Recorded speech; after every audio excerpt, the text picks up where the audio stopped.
अगली खबर जोधपुर से आपको बता रहे हैं। जोधपुर में प्रभारी मंत्री डॉक्टर सुभाष गर्ग मौजूद हैं। गुरुवार रात न्यू रूपनगर का उन्होंने दौरा किया और आज भी वो दौरे पर निकलेंगे। डूब प्रभावित इलाकों का जायजा लेंगे। अधिकारियों के साथ बैठक भी ली जाएगी।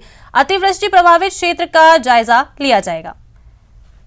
तो ज्यादा जानकारी के साथ हमारे सहयोगी रंजन हमारे साथ जुड़ चुके हैं। रंजन, आपसे जानना चाहूंगी कि अभी क्या कुछ सामने आया है, जो जायजा लिया है मंत्री जी ने, उसके बाद क्या कुछ जानकारी आपको मिली है उनसे? जी, बताना चाहूँगा कि अपने व्यस्तम और जिस तरह का वायरल फीवर मंत्री सुभाष गर्ग को हुआ था, उसके बावजूद वे समय निकालकर जोधपुर पहुंचे हैं। जिले के प्रभारी मंत्री हैं और अभी न्यूज़ 18 पर हमारे साथ जुड़े हैं। तो सीधा बात करते हैं प्रभारी मंत्री जी से कि जी, सबसे पहले तो आपका स्वास्थ्य कैसा है, क्योंकि आप लगातार वायरल में चल रहे थे और उसके बाद में समय निकाल करके आप जोधपुर की जनता के बीच में मुख्यमंत्री के नुमाइंदे के रूप में यहाँ पहुँचे था। आपकी शुभकामनाओं से ठीक हो गया हूँ परसों, और इसीलिए ये आपदा जो आई है, ये मेरी ड्यूटी बनती है प्रभारी मंत्री होने के नाते कि मैं यहाँ आऊँ और लोगों को जो है प्रशासन के माध्यम से जितना भी हो सके अधिकतम राहत दिला सकें। और मुख्यमंत्री जी को भी आना था, उनको भी वायरल हो गया, इसकी वजह से वो भी अस्वस्थ हैं। लेकिन फिर भी ये जो स्थिति हुई है जोधपुर शहर की, पानी भराव की, अत्यधिक वर्षा की वजह से पानी का भराव हुआ, और विशेष रूप से रूपनगर डरवी का जो एरिया है, इसमें पानी भराव की समस्या हुई। लेकिन आर्मी लगाने के बाद, प्रशासन के बाद, और नगर निगम और सब प्रशासन ने, सभी लोगों ने कंट्रोल करते हुए चीज़ों को काफ़ी व्यवस्थित करने की कोशिश की है। और मैं समझता हूँ इंद्र देवता की मेहरबानी रहेगी तो आने वाले 1-2 दिन में स्थिति बिल्कुल सामान्य हो जाएगी। जी, आपने कल आते ही ताबड़तोड़ बैठकें की, पुलिस के, प्रशासन के अधिकारियों से बातचीत की, उसके बाद में क्षेत्र में भी आपने विजिट किया। देर रात तक आपका दौरा जारी रहा, 11:30-12 बज रहे थे। क्या कुछ निकल के आया इन सब चीज़ों? देखिए, आप ये जानते हैं और आपके माध्यम से मैं कहना भी चाहूँगा, प्राकृतिक आपदा जब आती है या कोई भी इस तरह की अतिवृष्टि होती है तो अच्छे सिस्टम फेल हो जाते हैं, और ये सभी पूरे देश की स्थिति है। ऐसा नहीं है कि पर्टिकुलर जोधपुर है, लेकिन ये हमारी जिम्मेदारी बनती है प्रशासन की, जनप्रतिनिधियों की, कि तुरंत राहत पहुंचाए सके। कल जैसे ही मैं पहुंचा तो रास्ते में मुझे जो है बीसलपुर फाट जो जगह है, वहाँ पे एक पुल टूटने की जानकारी मिली, एक व्यक्ति के बहने की जानकारी मिली। हालांकि वो व्यक्ति बाद में सकुशल मिल गया, स्वयं वहाँ स्थल पर जाकर के लिया। वहाँ पुल का काम जो पहले स्वीकृत हो गया था वो क्यों नहीं हुआ, तो संबंधित हमारे माननीय PWD मंत्री, उनको भी मैंने कहा कि ये पूरी जाँच करवाएँ कि जिसका 70 लाख रुपए टेंडर हो गया था, किस समय पर क्यों नहीं बन पाया, वो पुल भी टूट गया है।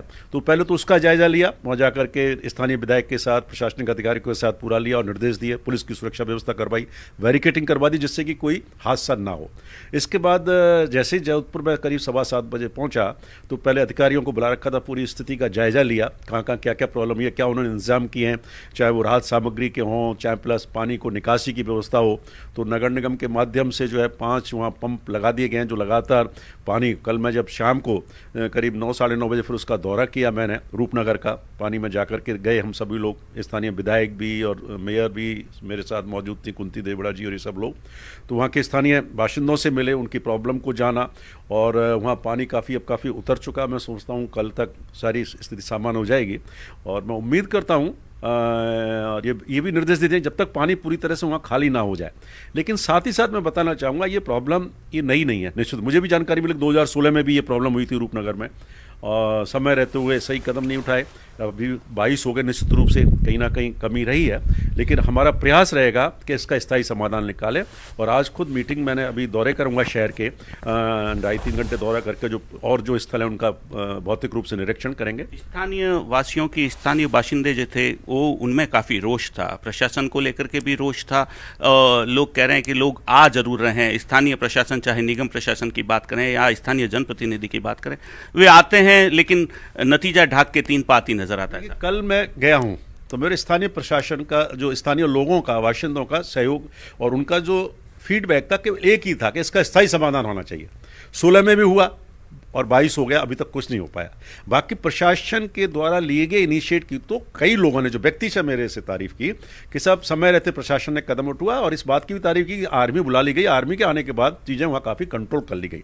अब उनका एक ही जो बेसिक क्वेश्चन है कि यहाँ नाला बन करके, और जो भी जैसे 74-75 करोड़ रुपये की योजना बनाई है, उसके अलावा जो जमीन अधिग्रहण का मामला है उस पर जरूर बताते हैं 100-125 करोड़ रुपए खर्चा होगा। मैंने कल रात को मुख्यमंत्री जी से आग्रह किया है और उनको सारी जानकारी मैंने रात को ही दूरभाष के माध्यम से मैंने दे दी है, तो उन्होंने भी सहमति दी है कि प्रोग्राम वो बना लीजिए और कैसे भी कहीं से भी फंड की व्यवस्था की जाए। इस जो रूपनगर वाली जो प्रॉब्लम है, वहाँ नट बस्ती भी है, कच्ची बस्तियाँ भी हैं, जब पानी भराव होता है 3-3, 4-4 फीट पानी वहाँ भर गया था, जिसकी वजह से आम लोगों को बहुत परेशानी हो रही, लाइट नहीं आई थी। तो मैं समझता हूँ उसका स्थायी समाधान का हमने वायदा किया है और निश्चित रूप से आने वाले समय में इसके परिणाम दिखाई देंगे। जी, ना सिर्फ इस इलाके की बात करें, इसके अलावा भी जोधपुर में सबसे बड़ी अगर समस्या के रूप में देखा जाए तो ड्रेनेज एक बड़ी समस्या है। आप जिले के प्रभारी मंत्री हैं, ऐसे कई इलाके हैं, खेतानाडी क्षेत्र है, डरबी कॉलोनी आप अभी विजिट करने वाले हैं।